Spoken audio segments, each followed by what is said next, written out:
One of the things I do remember is that I really wanted to feel accomplished at the end of the day.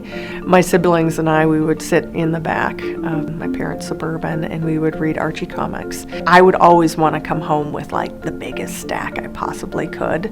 So learning for me has always been really, really important.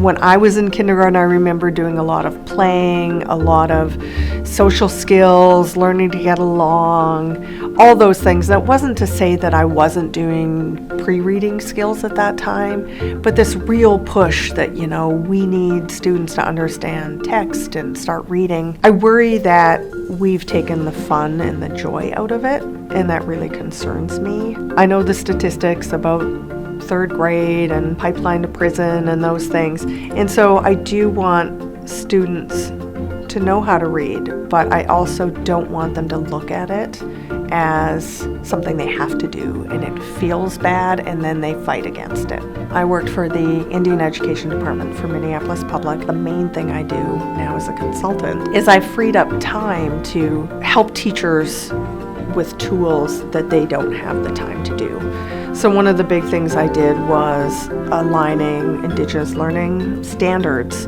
to Native books.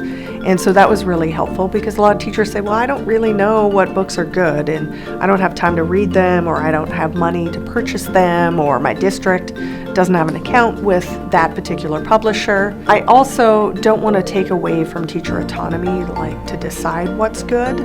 But I mean, if I have the capacity to do it and it lessens their load so they can actually focus on the things that I need them to focus on, I feel like that's a win-win. I see my work more with helping teachers who then are helping students. Right now I feel like the biggest gift I can use my time for is to help teachers lessen those incredible stressors that they have. My name is Odia Wood-Krueger, and I believe literacy matters.